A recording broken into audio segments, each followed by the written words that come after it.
I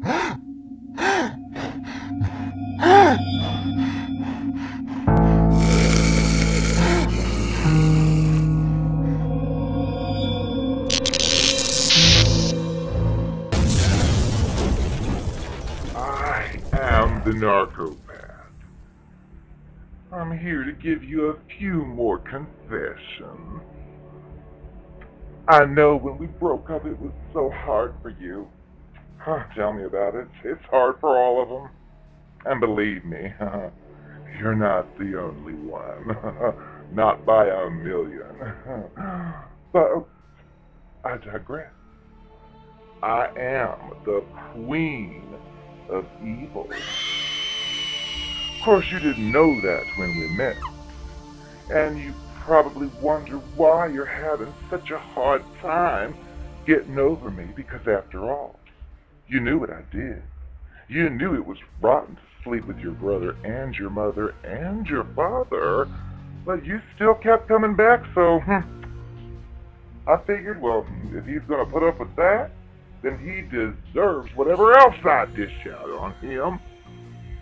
That's just a secret. Of course, I would never have told you back then, but it just happened with your mother. I couldn't help it, and it just happened with your brother, and I couldn't help it. Do you blame me? I am gorgeous. I know you dated other chicks. I know none of them affected you like I did. You probably want to know why. Well, I'll tell you. Because this is confession time. Remember when we first met and you said you wanted to go to the Celine Dion concert? Remember that? I cannot stand that transsexual Celine Dion. I hate her. But do you recall how I said, oh yes, I like her? Well, that was trick number one, because clearly you were embarrassed. Come on, a guy liking Celine Dion? Believe me, honey, I used to be a guy, and she is as sappy as molasses. But I didn't want to ruin the fun. I needed to get to you because you had things I wanted to see. So I told you I loved Celine Dion, and in fact, the next day I ran to the record store and I bought a few Celine Dion CDs, so when you came over, it would look like my store was plausible. I am creative that way. That was one minor thing, but I could tell you weren't too comfortable about liking Celine Dion. The other thing I did was I fit myself right into your life. You know, I know how it is with normal, non-narcopathic people. Typically they meet, they think each other's cute, but after a few minutes, they clearly see that the other person is nothing like what they want, whether it be musical taste, whether it be political views, whether it be just an entire worldview. Well, I've got a certain specialty. Each time I meet my target, I don't say a lot at first, I just listen. And I observe. Well, I observed you. And Celine Dion was one of your things I jotted down in my brain. And your viewpoint on Hillary Clinton. Well, I said, oh, well, I agree with that, even though I can't stand her. She ruined my life. I know you had a lot of controversial views, so whenever you shared those, I was certain to go right along with them, even though, personally, I could tell that some of your views were screwed up. Worse than me, in fact. But did I say a thing? No. I was the perfect gentlewoman. I just listened and went along with everything. In addition to the love bombing, is that what you all call it? When I cleaned your house for you, took care of all those things you never asked for. Well, all of these things probably entered into your mind.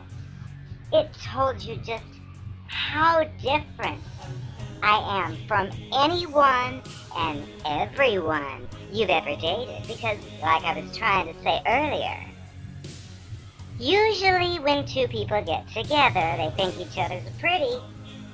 But upon further conversation, many times there are what they call deal breakers. Well, honey, I don't have deal breakers because I don't say anything until I know.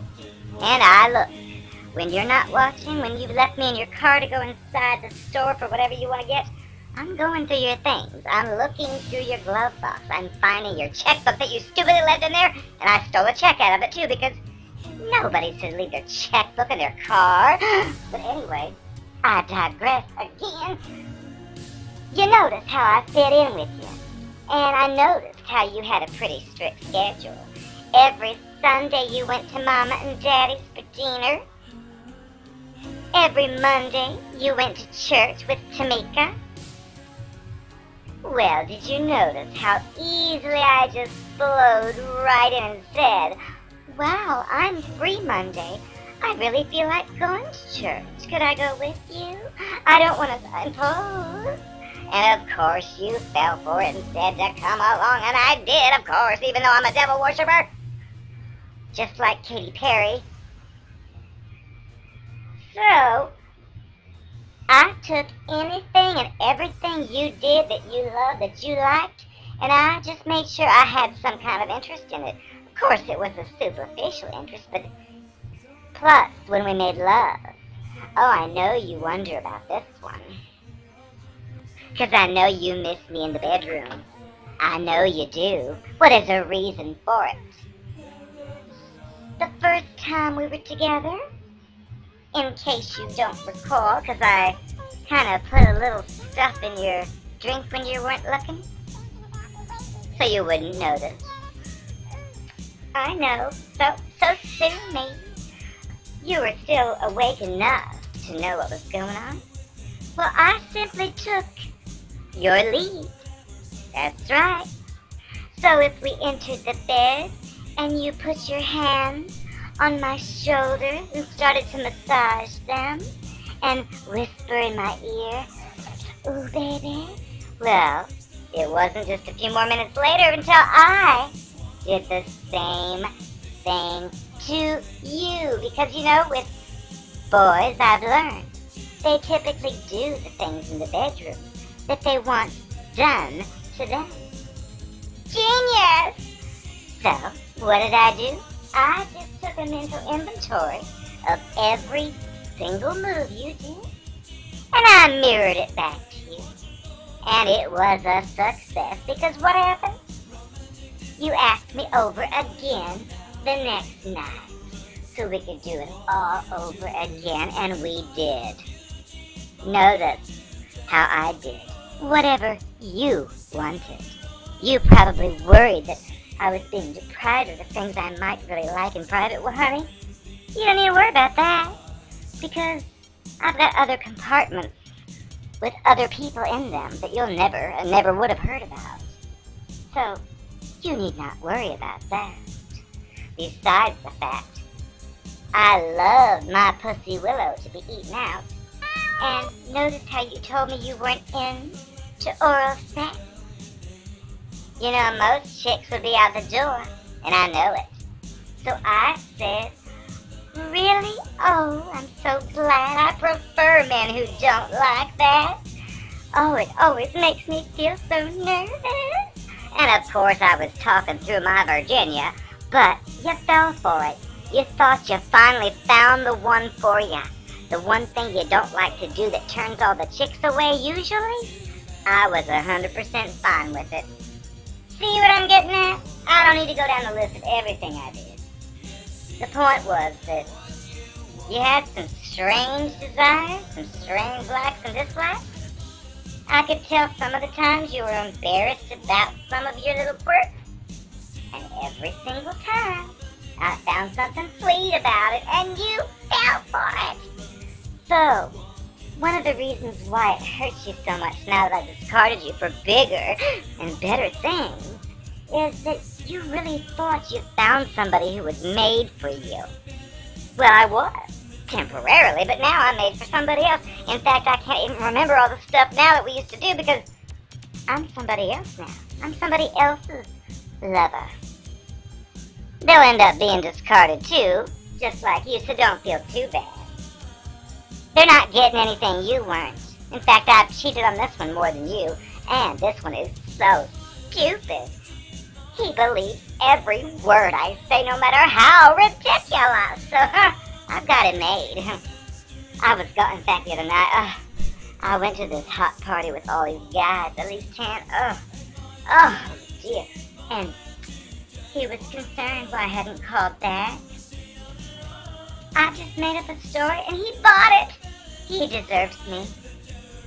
Just like you deserve me until you started looking around and asking questions and sniffing around.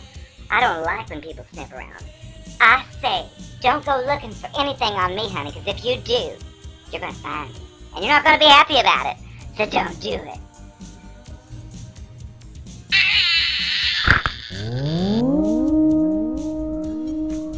Here I am once again giving you my confession.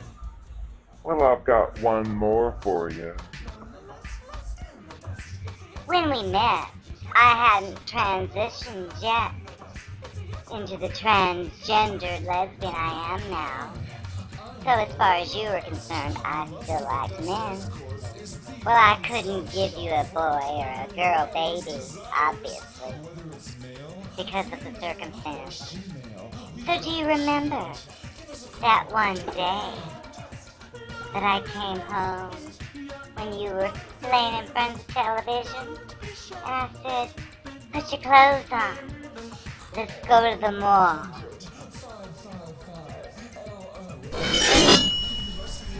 I know we'd been living together in our apartment for the first few years of our relationship.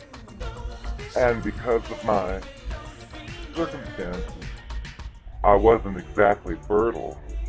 I was still a man.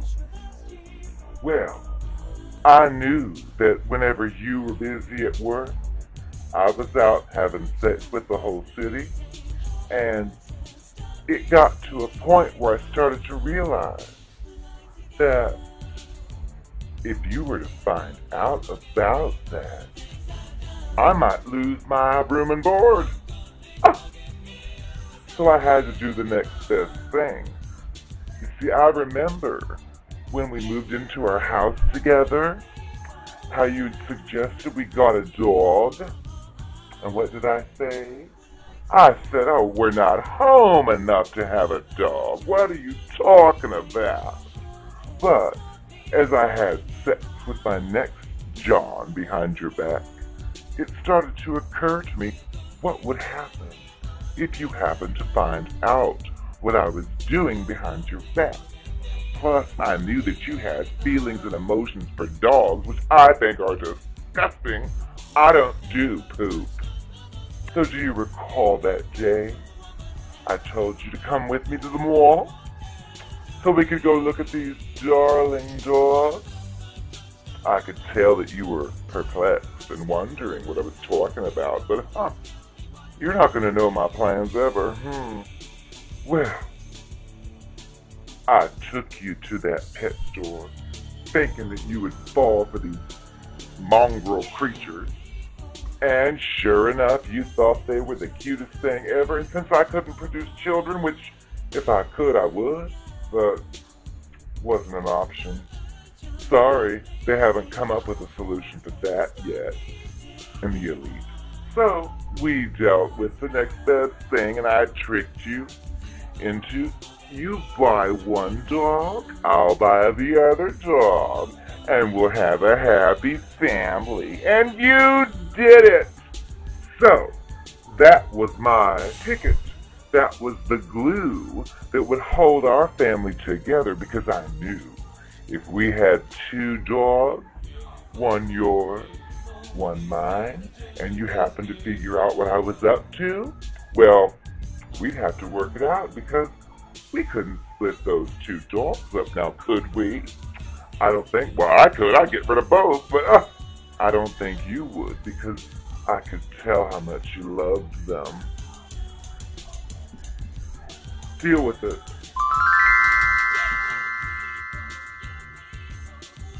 This is my last confession for the night. My producer is forcing me to do this one against my will. So, what the heck? Remember how, after I discarded you, I recalled how you once told me about how your birthday was just such a sad day for you because one of your exes dumped you on your birthday, and the way you blubbered on about it, on and on, told me this is one to take note of. So, in case you don't recall, your birthday was coming up and I discarded you months prior, but knew the date was coming, so about a month in advance, I strategically just, out of the blue, contacted you, saying I missed you. And of course you fell for it. You're so gullible. You deserve what I did. Okay, sorry. But I knew about your past traumas with birthdays, so I suggested the two of us get together for your birthday. And I set up the time and the place, and I prepared for my grand finale when I just conveniently vanished. I disappeared. That's right, we had plans to go out to your favorite restaurant, and I just sat back and cackled and laughed because I knew you were probably all upset, but you being upset gives me pleasure, just like with the new one. I like to get them upset, and I learn what really does it. Which, again, I couldn't tell you any of this, or you would never want to see me again. But, yes, I knew what better evil could I do to you than ditch you on your birthday. Bingo, and I did it.